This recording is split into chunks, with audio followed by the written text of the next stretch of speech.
online content at FlexJobs. Today's webinar is Repurposing Your Career, 5 Steps to Your Next Career Pivot, and we're very excited to be hosting the event. And just a note, my colleague Jen Blaze will be working behind the scenes to help you with any questions that you might have. So I wanted to shout out Jen on the FlexJobs team as well. Just a couple housekeeping notes before we get into the presentation. For anyone who has questions, we are going to be having sort of a question and answer session at the end of the webinar. So as we go along, if you do have questions, please feel free to put them in the chat or questions box on your GoToWebinar control panel. If you can't find your panel, your GoToWebinar control panel, you can look for a little orange arrow on your screen. And if you click that orange arrow, the control panel will magically appear on your screen. It likes to minimize itself. So look for that little orange arrow if you have any questions to ask. Another common question is, will this webinar be recorded? And the answer is yes.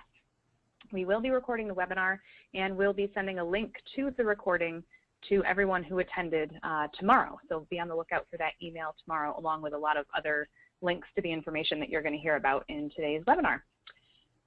For those of you who aren't already familiar, FlexJobs is the leading site for telecommuting and flexible job listings, and we're hosting this event as part of our campaign called 100 Days on Jobs for Career Changers. Some of you might already be signed up for that event, and others are probably hearing about it for the first time. So if you're interested, essentially we will be publishing an article a day for 100 days on the topic of career change. So if you have any interest in that sort of thing, which I assume you do since you're here, you can feel free to head over to flexjobs.com/blog to check out our 100 Days on Jobs for Career Changers campaign, and you can sign up to get those articles delivered to you daily in your email inbox. But one of our fantastic partners is Mark Miller of Career Pivot, and we're so pleased to have him here today to present to you. Just a little bit about Mark before I hand it over to him. He is really passionate, and I think this will come through during the presentation, about helping people find careers that make them happy, which is always a good thing. And he actually started in this line of work after his own long journey to career satisfaction. So he's got not only the know-how, but the experience to back it up. So I think you're going to get a lot out of Mark's experience and his advice. And I just want to say thank you so much, Mark Miller, for being here. Well, thank you. And by the way, I'm going to stop at various different times to take questions. So when people, if you have a question, go pop it in the question box. And we're going to stop throughout. We're not going to wait all the way to the end. So perfect. With that, oops.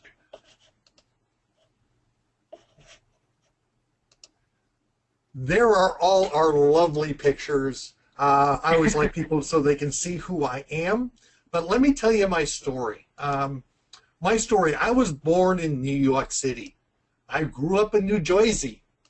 I went to college at Northwestern in the mid-1970s, and I tell you Northwestern because the first time I gave this presentation, I think 3 years ago, was for the University of Texas McCombs School of Business, their MBA program. And they asked me, what was my affiliation to University of Texas? And I said, well, I've lived in Austin for 35 years. I've gone to a lot of football games. I now have a daughter-in-law with 3 degrees from there. I then went to work for IBM, or as I like to say, I went to work for the Borg. And I spent 22 years wandering around. I started out as a programmer. I got into quality assurance. I ran an IT help desk for mechanical engineers. I got into training. I got into sales. Yes, I crossed to the dark side. I went into I became an IT consultant of all things. I spent a stint as a consultant for Easy Corp pawn shops. Made me want to puke. And then finally I got into marketing. And that's when IBM screwed me on my pension, and I went, I don't trust you anymore, and I left to go work for a successful startup. It's a company called Agira. I wish I had the logo. We had a great logo. We were bought out by Lucent. Lucent then spun us out as Agira Systems. And then on July 11th of 2002, I had what I refer to as a moment of clarity. And I'll talk about this more in the presentation. My bicycle there, you notice that was taken on July 25th of 2002. That is, I came down a hill at 25 miles an hour. Unfortunately, there was a Toyota Corolla going the other direction at 25 miles an hour or faster, and we hit head on. And so you can see the bike was was bent in 4 places. I totaled a 96 Toyota Corolla with my body and my bike. By the way, that's not a namby-pamby aluminum or carbon fiber bike. That's a heavy-duty steel touring frame. I won't show you the front wheel. It was completely collapsed. I spent 5 days in the trauma center. Reality was I broke a lot of bones, but I had no internal injuries and no brain injuries I'm willing to admit to. And they had me walking on crutches in 3 days. I was back on a bike in 10 weeks, flying back to China in 4 months. It's these moments, and we all have them sometime in our lives, where you suddenly go, wow, I see what's really important in life. So after the following year, I volunteered for a layoff. I went to Austin Community College to get a math teaching certificate from the state of Texas. I then taught high school math for 2 years. I taught Algebra 1, Algebra 2 in an inner city high school. I have lots of stories to tell from it. I made lots of mistakes. I was very good. I could not do that and stay healthy. After 2 years, I was wiped out. At that time, I got involved with Launchpad Job Club, which I'm still involved with, the largest job networking group in Central Texas with about 15,000 members. I've been on the board since 2006. I then did a stint of a year stint at the Jewish Community Association of Austin, building a corporate development program. Being a non-Jew, being the face of a Jewish organization is interesting. After a year, they weren't willing to do what was required, so I moved on and I got sucked up into another startup. Lifesize, which I stayed until 2011. We got acquired by Logitech and it got ugly. And that's when I formed Career Pivot. And this was the first chance I got to be an entrepreneur. So that's me. What I'd now like to do is I'd like to open up some polls and find out who you are. So, Bree or Jen, could you open up the poll? The first poll? I want to know how many years of work experience you have.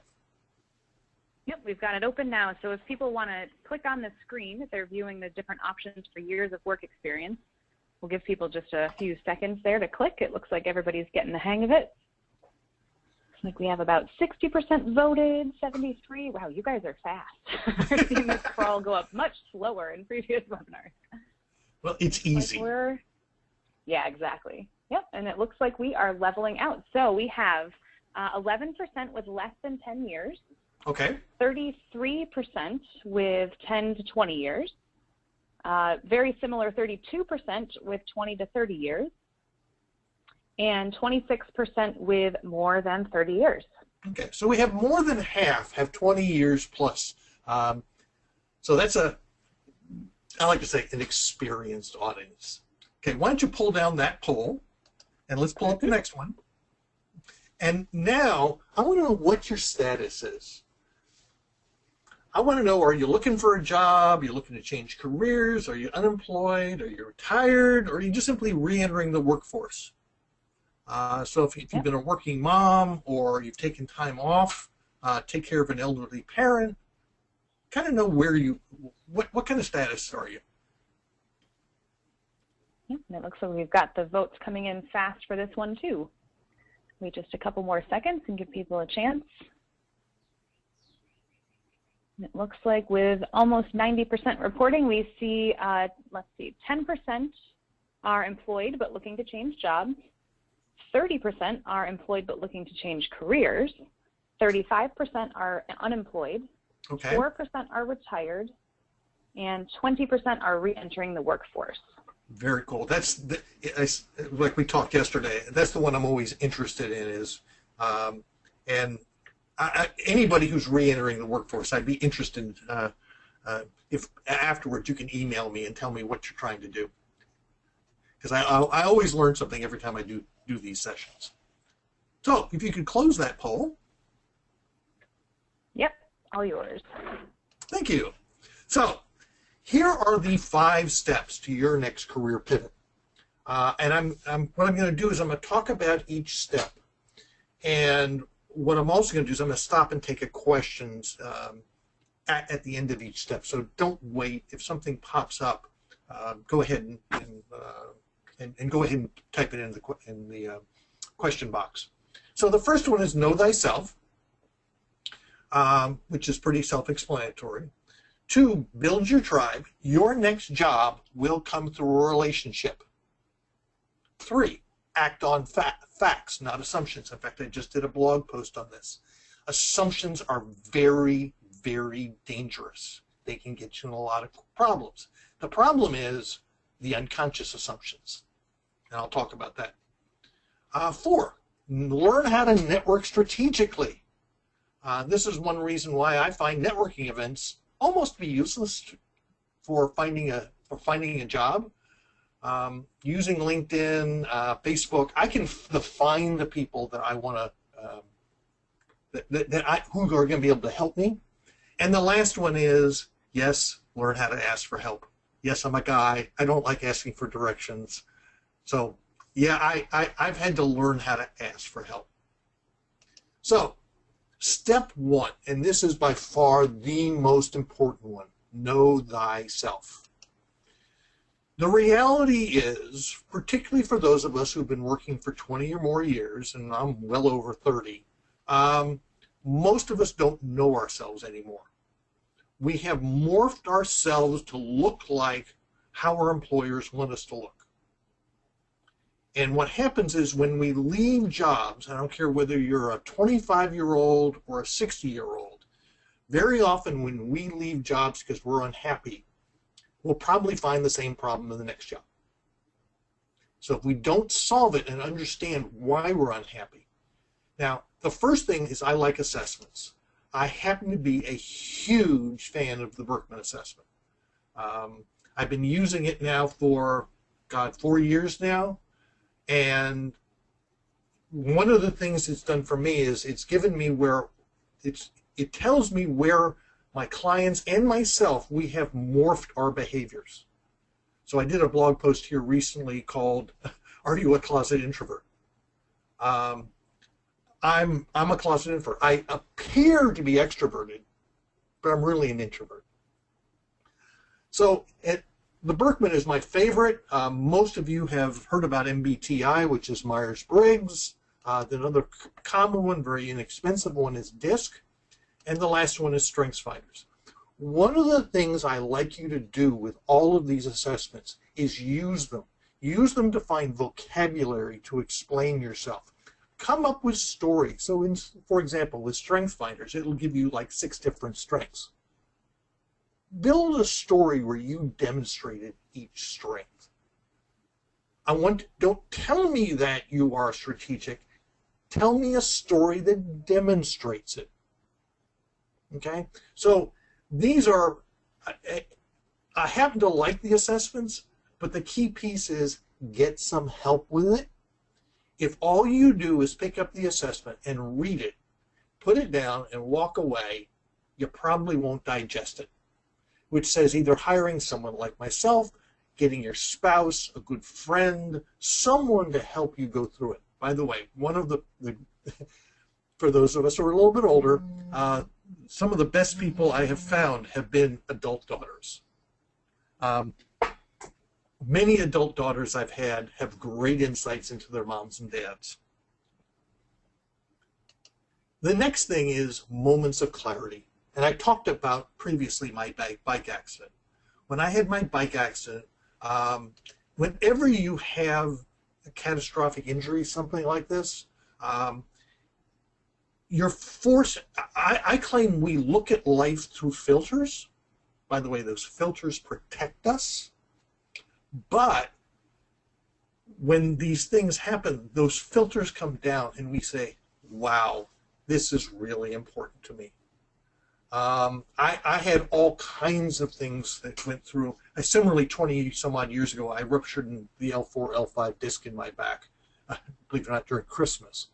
And I decided not to get operated on. I don't like doctors with sharp implements. And I spent 3 months in bed. I actually look back at it as a good experience. I learned a lot. A lot was taken away. The other one to think about is some of you are in job loss. if you lose your job, this is a great time to go, wow, that job really sucked. Why? What was, it gives you the opportunity to kind of reflect. Now, similarly, these could be happy times. This happens to be my son's wedding. Similarly, deaths. I do not know who died here. That was a stock photo. But any one of these moments of clarity, they can be a true learning experience as to what have you fooled yourself on? Where have you morphed your behaviors? And what's really important? And do you want to make a change?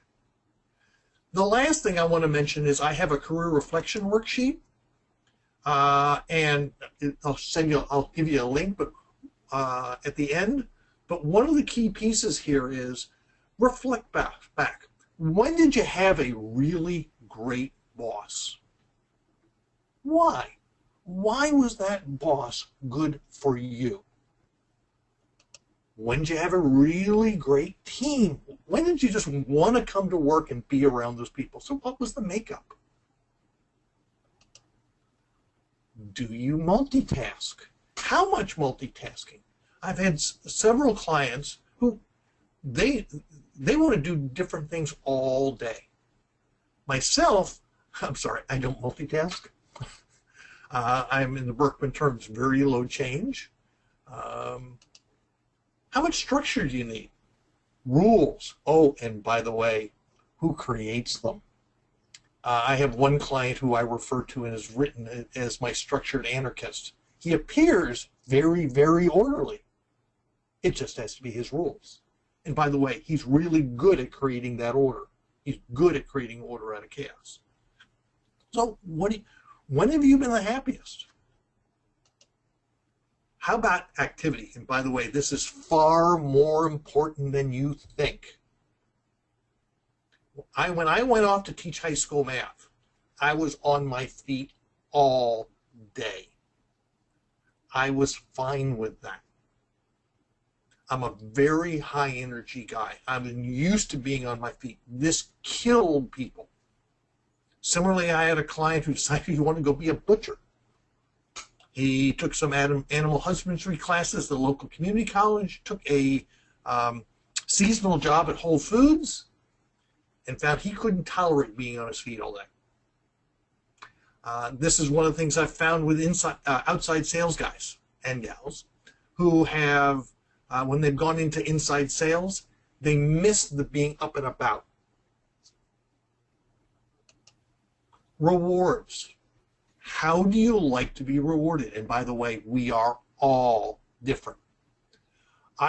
So when have you felt the most valued at work? What was it? What did they do? So I break this down into six areas. One is the mission. I find people in the military and nonprofits, people who are very cause-driven. If the mission is right, they don't care about anything else. The other five are the bonus check, the financial reward, the public recognition, and the last three don't cost anything, which is the pat in the back from your boss, your team, or your client. Most of us want 2, maybe 3 of those. So what is it? And very often, you probably have to go ask for it. This is one of the key areas I find is most managers don't know how to motivate their employees. And by the way, we are all motivated differently. And the last one is, I didn't have a good picture for this, is the emotional environment. Do you want to go into work and be able to vent your frustrations and be able to be emotional? Or are you someone like me and I want really low emotion environment? When have you felt the most comfortable? And in fact, I've got a client right now who he's a former musician. He's a very emotional guy. What he's done is he's found a kindred spirit at work because it's a relatively low emotion environment. So what's going to make you happy? So, Jen, Bree, do we have any questions in the queue, or will people want to pipe in with any questions? Yeah, so let's see. If anybody has any questions, please feel free to pop them into the queue, that questions box on your GoToWebinar control panel. We do have a number of comments coming in from people who, when you were talking about Know Thyself, and especially right at the beginning, that really resonated with them. So thanks for those comments. Yeah, and one of the key pieces is it's amazing. I've done 250, 300 Berkman assessments, and there's always several aha moments because we just don't know ourselves. We don't see ourselves. We don't see ourselves the way other people see us. Yep, so true. And it looks like people, actually we had a couple people pop in that they are just reflecting on the information right now, so thank you for that feedback. That's actually very helpful. Okay, so let's move on. The second step is build your tribe. Now, your tribe, this is my definition, your tribe consists of your connections when asked for a favor are likely to come through for you. So think about that. Now, studies have shown that we can maintain typically a maximum of about 150 relationships in our life. I forget, it came out of an English study many years ago, and this has been shown throughout history. By the way, the Roman centurions, the league was, I think, 150 people. Oh, by the way, the Amish break up congregations when they reach 150. The 150 comes out. Oh, by the way, chimpanzee tribes never get larger than 150. So this shows up over and over and over again. So the question comes into is who's in your tribe? Who can you go to if you needed something? Could you go ask for a favor? This might be an introduction. It might be some help finding something or finding someone. Who can you go to? And one of the key pieces is understanding for example, when I started my business, one of the things I realized is I didn't have enough salespeople in my network. I introduced a lot of clients to a lot of people. Well, I found I didn't have enough salespeople, so I actively sought them out. So, what I'm going to recommend is, number one, as you build your tribe, you need to cultivate it. So this is just like a garden. This isn't just the fact that I met somebody, I connected with them on LinkedIn, and I can forget about it. So what I do, and I do this on a very regular basis, once, maybe twice a week, I send in what I call my check-in email. I'll go through my Outlook, or I'll go look on LinkedIn, and a name will pop up, someone I hadn't talked to in a while. And I'll send them an email saying, the subject line will be checking in. And I'll simply ask, how are things going? By the way, here are the things that are going on in my life.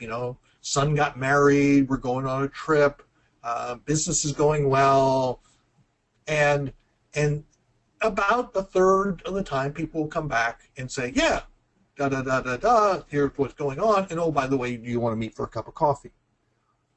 Almost always I get about a 90% return rate. Because what I'm showing is, by the way, I care. And if you will do this on a very, very consistent basis, make it a habit, you'll find that your tribe will, number one, they know what's going on.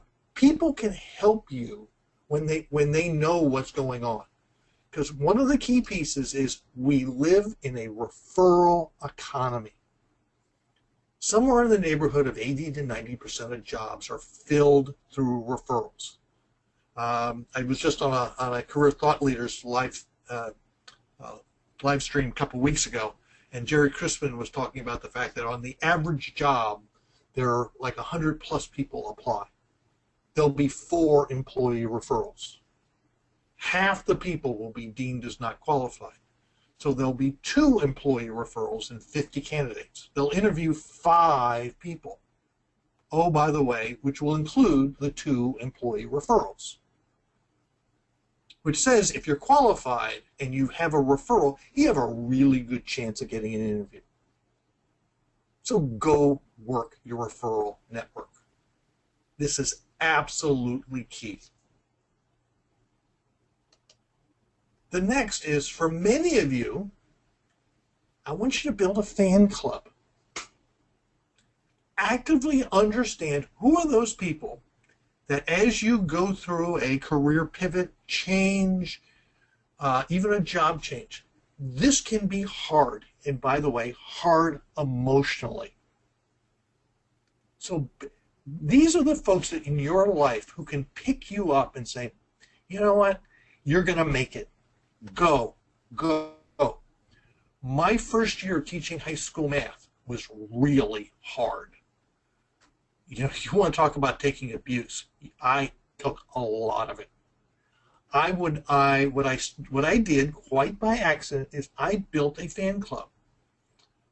Every 3 weeks, I sent an email out to about 80 to 100 people that I knew and told them what was going on. They became my fan club. By the way, that email got forwarded all over the place. In fact, as it turned out, one of the persons in my network worked from one of the major textbook publishers. It went to our entire math textbook department of about 80 people. I had more people going, go, go, go. I would not have made it through my first year of teaching without that fan club. So plan on it. So, do we have any other questions? Yes, we do. Lots of questions coming in now for sure. The first one, I think probably a lot of people are wondering this is the person says, I don't have a tribe. How do I start building one? Sure. So you actually probably do have a tribe. They are very often family. By the way, one of the best ways of finding people who can help you is, believe it or not, if you have kids, is the parent is your children's friends' parents. In fact, I did a blog post on Monday talking about weak ties versus strong ties. This is based out of a book called Givers and Takers by Adam Grant. The concept is strong ties, those people who know you really well, they probably run the same circle you do. Your weak ties actually probably run in circles that you don't. So one of the key pieces is actively going out and seeking individuals and finding connections. By the way, one of my best connectors when I was going to teach high school, trying to find a teaching job, was my chiropractor. She's got a large network. By the way, she's the other woman in my life. I've been with her for 25 years. And the idea here is, think a little bit non-traditionally. You probably know a lot more people than you think. So did I answer that question? I think so, yeah. I think that's the key is yeah. That, you know, you have, it's not just the networking contacts that you make strictly for business. Right, that's right. Reasons. It's mostly the friendly contacts that you already have. Yes. Any other questions? Cool, okay. Yes. So let's see. Where did that question go? How do you check in with your tribe when you're unemployed and you don't want to appear that you're doing so only because you're unemployed? How would you kind of phrase those check-ins? Okay. The magic word I always use when I'm coming in is I'm asking for advice. By the way, when you ask for advice, it's a compliment. People will rarely turn you down. If they turn you down, they're jerks, and you don't want to talk to them anyway. So the fact is, most people, believe it or not, want to help you. For most of us who I like to help, my Berkman is high social service. It makes me feel good to help somebody. So yeah, it's starting keeping people informed on your job search. So one of the key pieces, and I'll talk about this a little bit later, is as you network strategically, keeping everybody involved. It's not just reaching out once.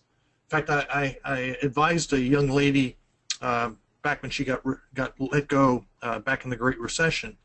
She started sending out a monthly kind of newsletter out to 100, 200 connections that she knew, and just kind of saying how things were going. And she did it about once a month. When she got hired, she says, I'll stop doing this. I said, no, don't. And she started doing it once a quarter. And she has found it's helped a lot. It's just helped everyone stay connected. And people really do care what's going on in their life. So the magic word there, if you're unsure, is use the word, I need some advice. Any other questions? Perfect. And then just one more about the fan club and who can be in your fan club. Is it the same as your tribe, or are they a separate group? It's probably a much smaller group. These are people who are just going to keep you emotionally supportive. It might be a spouse. It might be your best friend.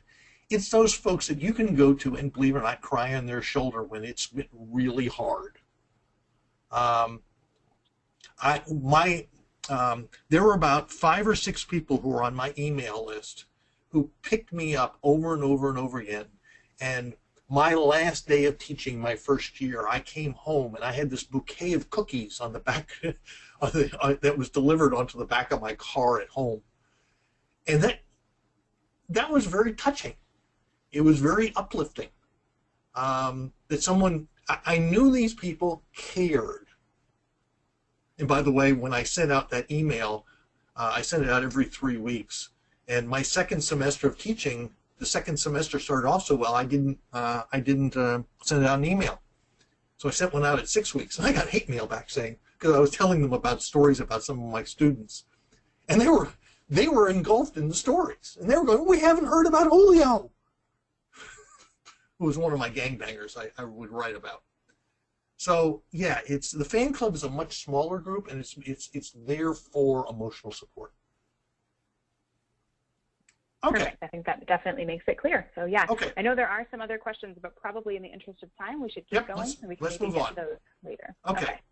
This one I can't tell you enough is to act on facts. It is so easy to make assumptions. And I'll talk about when I went off to teach high school math. I made 2 very, very dangerous assumptions. Number one, okay, I'm an engineer. They have a high need for math teachers. There's a major shortage. I've been teaching adults in 40 different countries around the world for 20 plus years. Of course they want me. No, they didn't. School districts, they want highly compliant people. I got hired the week before school started, and I couldn't get interviews. By the way, none of us who were male and over 40, we couldn't get interviews. No one would talk to us. Why? We don't do what we're told. And I just assumed, and as it turned out, I did get hired. I worked all my tricks. As it turned out, I got hired the week before school started when they called a 25-year-old student in my cohort, my certification class, and she immediately sent me an email saying they got a job down at Aikens. You need to apply. I then pulled all the tricks I knew. I hand carried a resume. I faxed a resume. I emailed a resume. And following day, I had an interview, and 2 days later, I had the job. So it created an immense amount of stress because I just assumed, oh, yeah, no problem. Now, the other assumption I made was, okay, I've been working for high-tech companies, and I was just going to go take the health insurance from my school district. Yeah, no problem. Well, I show up, and I start filling out the paperwork. My out-of-pocket expense was double my COBRA payment, and it was crappy insurance. And I went, what? Well, then I actually started asking around. Well, nobody insured their children through the school health insurance policy, and most people didn't insure their spouse. As it turns out, school health insurance tends to be the most expensive because we're school teachers, largely women of childbearing ages. School districts didn't pitch in any money for my kid or my wife, and they only pitched in a very small amount for me. So I went, oh my God. And I ended up writing out my COBRA all the way to the end, and we've got separate health insurance policies for my son and for my, and we put my wife on the school district because this was pre-Obamacare days. I couldn't get health insurance for. So that caused an immense amount of stress because I assumed that I would be able to do this. Similarly, here recently, I had a client get hired by a major Fortune 500 company, and what we found out was, when we went through the very carefully through the offer letter, was they didn't they didn't offer any health benefits for the first 6 months. Oh, by the way, we knew because I knew people that if you asked, they would give you the money for your COBRA payment, but you had to ask. It would have been easy to assume, oh, okay, we're out of luck. We'll have to pay for COBRA for 6 months. So the key piece here is really do your homework. Act on facts. This is a really dangerous one.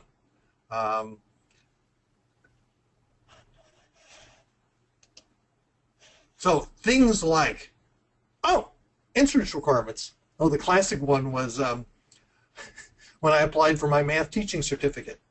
They asked me questions like, oh, can you give me the names and telephone numbers of all your previous supervisors? I went, wow. My first boss was Bob Buchholz in 1978, 1976 in Chicago. He was late 40s, a heavy smoker. But he's dead by now. They asked me for my college GPA. I don't know. How many hours of math? I got an electrical engineering degree, a lot. So what I did was I ignored all that and realized that, you know what, no, they didn't really want me. Hiring practices, like we talked about, compensation, benefits. Oh, big thing is working conditions. Understanding exactly what does it really like to be in those shoes for a day after day after day. That's one of the things I just did not take in consideration, that a lot of people would go into teaching because they think they're going to have more time with their kids. The answer is no, you have less time with your kids. It's an all-consuming job. And so it's talking to a lot of people in the industry who will actually tell you the truth. So, at this point, any other questions before we move on to the last step? Yeah, we definitely have some more questions coming in.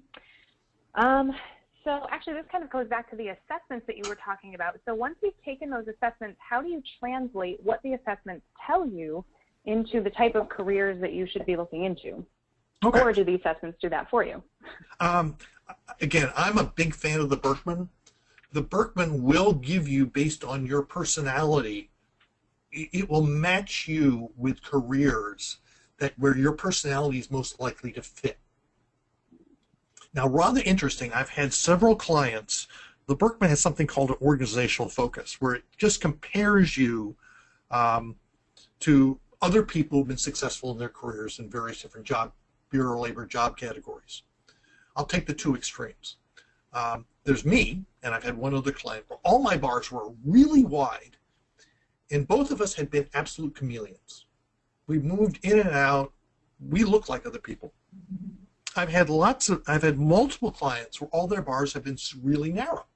What that means is they don't look like other people. Their patterns don't match.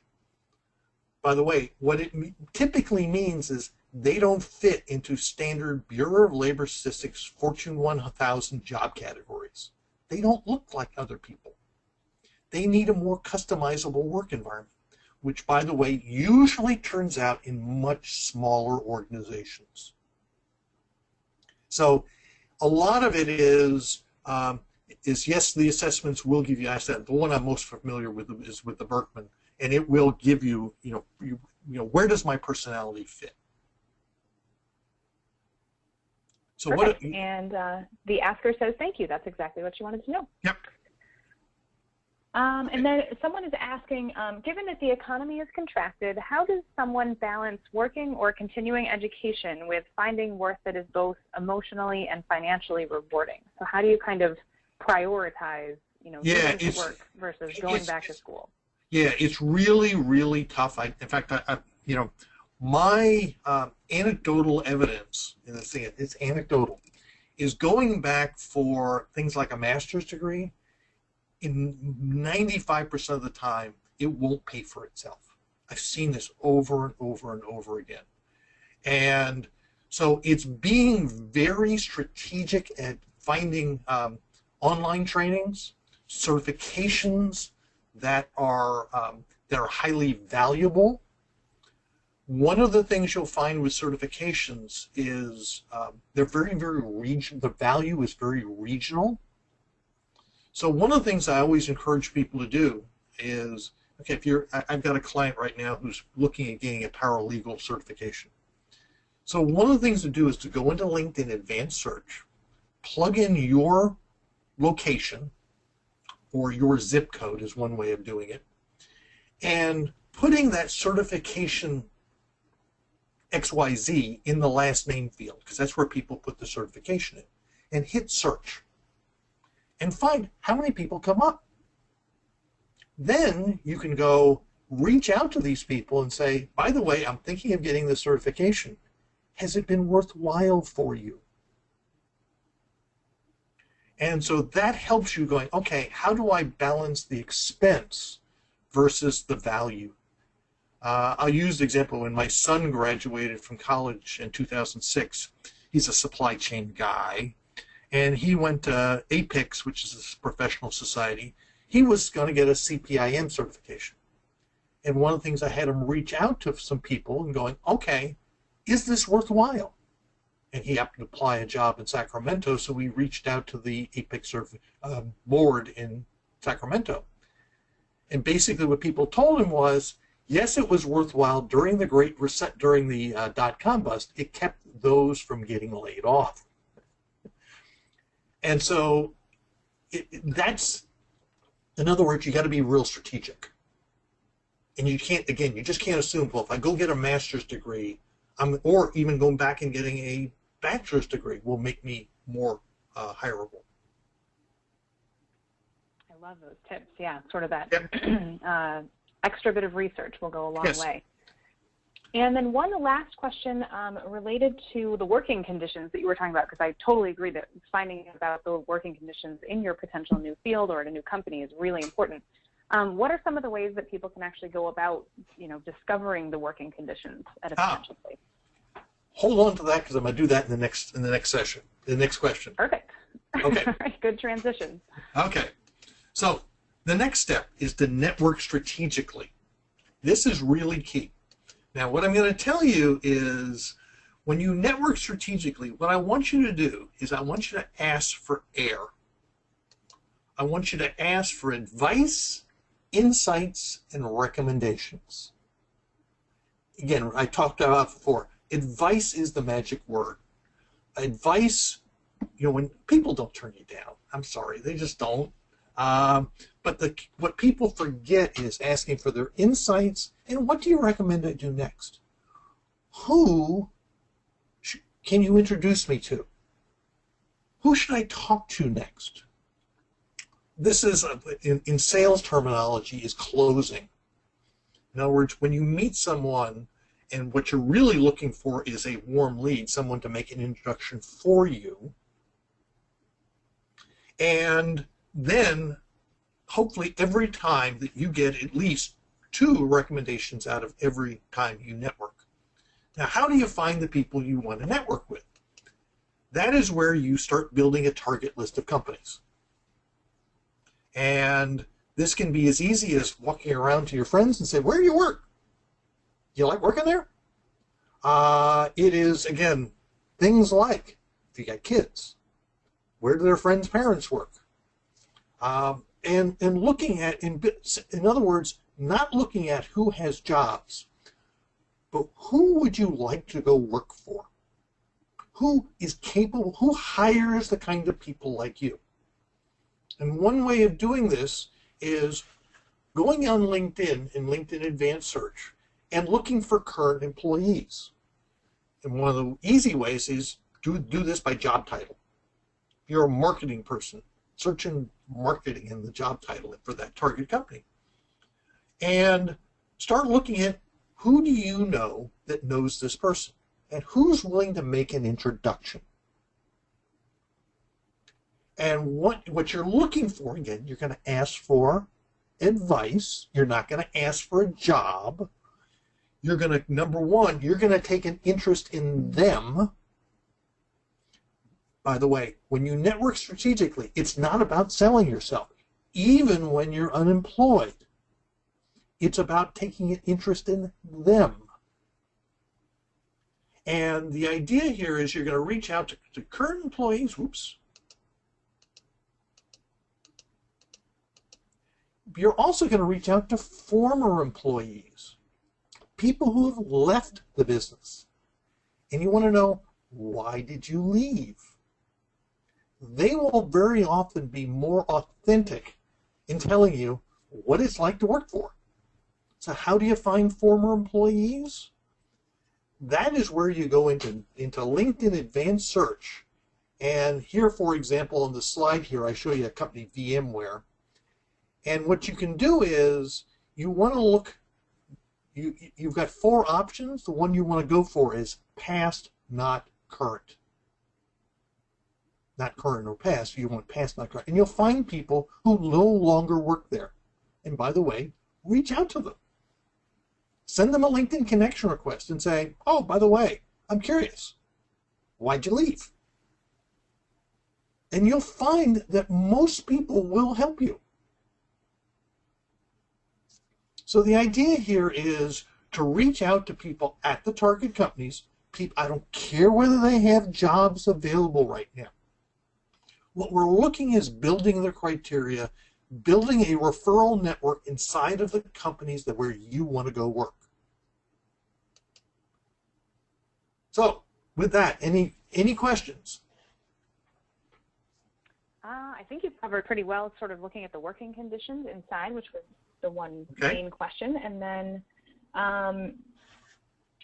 it looks like for this section, no, we don't have any other additional questions. And we'll take questions at the end. The last one is a simple one. Ask for help, particularly when changing careers. You will no longer be the top dog. You are not the expert. So one of the things I found when I went off to teach high school math, I had a really good Algebra 1 mentor. I'm still friends with her even to this day. And she was really good. Sarah was phenomenal. I didn't have a good Algebra 2 mentor. Well, I was dying. So what I ended up doing was I found a young lady. I was in my late 40s. I was used to making a 6-figure salary. Now I was making $39,000 a year, and I didn't know what I was doing. I was teaching kids basically coming out of poverty. It was really hard. And what I ended up doing was I found Jenny, who was across the hallway and down a door or two. She was 27. She'd been teaching for 3 years, not that long. And when I went to her and I said, can I have your lesson plans, please? And what I did for the rest of the year was I stayed 2 days behind her. Whatever she taught, 2 days later, I taught. I didn't question. I just did. The idea of staying 2 days behind her was allowed me, when I picked up her lesson plans, if I didn't understand, which I only had to do a couple times in the year, I could go down and watch her. And that was, like I said, a couple times that was really useful. And I just played little puppy dog. I sucked it up and I asked for help. Now, it's rather interesting. Schools are an interesting group. If you don't ask for help, no one will help you. Once you do ask for help, I used to joke the magic folders would come out with all the, believe it or not, transparencies and handwritten notes. We're talking really low tech. This is 2006. But people would be real helpful once I asked for help. Again, for someone like me, this was really a hard lesson to learn. And I can't emphasize how important that is. So, that's a simple one. So we've got about 5-6 minutes left. So any last questions? Yeah, we do have a couple. So a number of people are asking about sort of ageism in the job search, particularly as it relates to older workers over 50. And I think one of the best kind of sum it up questions for everybody are, what are your 3 tips or your main tips that you would give an unemployed individual over 50, or just anyone over 50 who's looking to do this career pivot? Okay. Number one, making a career change when you're unemployed is really hard. So I usually, when I have any number of clients, I usually say go back and work go back to doing what you were doing, if possible. The other key piece is your next job is going to come through a connection. It's going to come through a relationship. It's not going to come out, highly unlikely it's going to come through a just getting online and applying. Someone has to know you. So I'm on my 7th career. One of the things I've looked back is every career change I've made has been what I refer to as a half-step career change. I had one foot in the old world, 1 foot in the new world, and there was always a relationship that took me apart. In other words, I never did it alone. This is one of the hardest things for those of us who are over 50, and I'm way over 50. And it's going, I'm going to rely on my network. And this is really non-traditional. I'm going to start developing my credentials, my online presence. In fact, I've got a book coming out, an ebook coming out in the next couple of months called Personal Branding for Baby Boomers, which will give you a step-by-step approach to this. It's very critical that you have to demonstrate that you know your stuff. In other words, for the employer, how do we know you know your stuff? Demonstrate it. Don't just tell me, demonstrate it. Any other questions?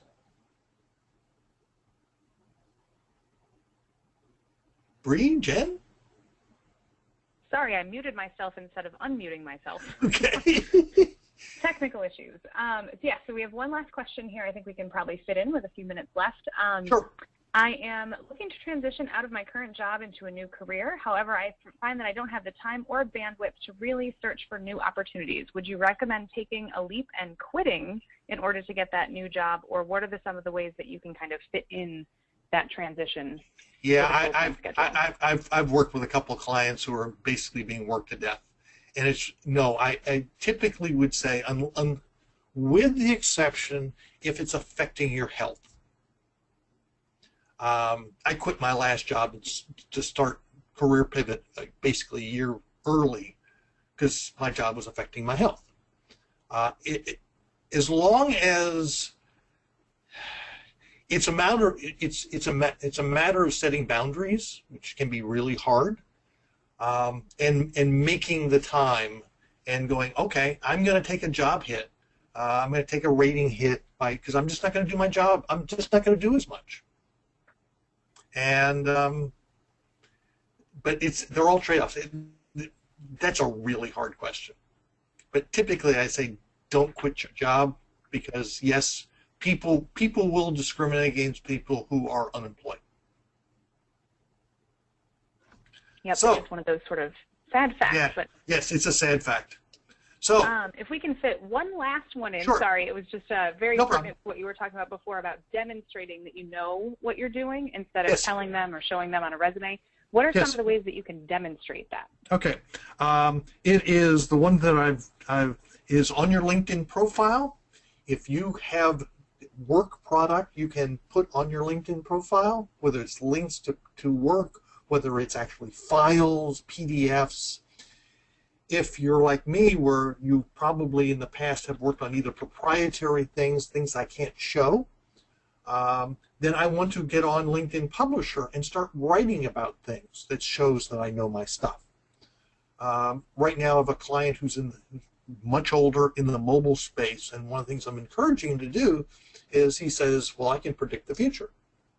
I can look at technology and see what technology will do in the future. I can predict that. I said, so do it. Make predictions. I've got another client right now who's trying to get back into the media space. He's writing LinkedIn Publisher posts on what he thinks on various things that are going on in online media. He's expressing his opinion. He's showing his expertise. Mm-hmm. And by the way, several companies, he wrote a piece on HBO. Well, he got picked up. He had some folks who retweeted his stuff from HBO, and he's since connected. It's kind of gotten him an angle in. So yes, it's online. It's demonstrating either existing product or go write about stuff that you already know about. I love that, and I think that also gives people more confidence. The more they write about that stuff, the more they start to live the new career. They're kind of putting themselves out there as an expert in that particular area. Yeah, I had one guy who followed. He's not a client of mine, although I wrote up Daniel's story on my blog. He wanted to change industries. So what he did, he's a product manager. He wanted to get into smart grid. So he has a blog called technicalproductmanager.com. And what he did was every month he interviewed a thought leader in the smart grid arena. And after about a year, people said, well, geez, Daniel knows something. Well, he knew enough, but it created street cred. And all he was doing was interviewing people. Brilliant move. Brilliant move. I wish I told him how to do that, but I didn't. But Daniel follows a lot of. He's a big fan of mine. So I think we're coming up on the top of the hour. We are indeed. By the way, there's my book. By the way, you can download. There is that first the career pivot / tag / FlexJobs is a whole series of blog posts. You can download my career reflection worksheet, free. I don't ask for subscriptions. There's nothing there. And the last thing is you can find my website. Feel free to email me. Just tell me you were on this webinar. Send me a LinkedIn connection. And my Facebook page. It's lonely. Make a friend of it. It's obviously one of the things, because most of my audience tends to be over 50, and guys. Guys over 50 are on Facebook. So, so with that's a good point. Yes, I've done this. I've done a lot of talks to particularly engineering office. How many of you are on Facebook? And about 2 hands go up out of 100. So with that, thank you very much. I'll turn it back over to Jen and Bree. Thank you, Mark. And I don't know, is there a final slide that you can? Oh, yes. One yes, there's a final slide. Very last step. Yeah. All right. So yeah, thank you very much, Mark. I think this was extremely helpful. We're getting a lot of thank yous and aha moments coming into the chat. So love to see that. Thank you very much for that. And for more information on career change, I know I talked about 100 days on jobs for career changers. You can go to the FlexJobs blog. The link is right there. Tomorrow we will be sending an email with a quick survey. It's 3 questions long, and it basically just asks, was this helpful, and what other topics would you like us to do webinars about? So it's mainly to help you guys with more good content. You can also sign up for the FlexJobs newsletter, and we will be emailing a link to the recording of this webinar so that you can watch it as many times as you want to or need to in order to get the most out of it. So again, thank you, Mark Miller of Career Pivot. This was fantastic. And from FlexJobs, thank you everyone for attending. Thank you, Bree. Thanks for having me. Of course. Thanks, everyone. Best of luck with your career pivot.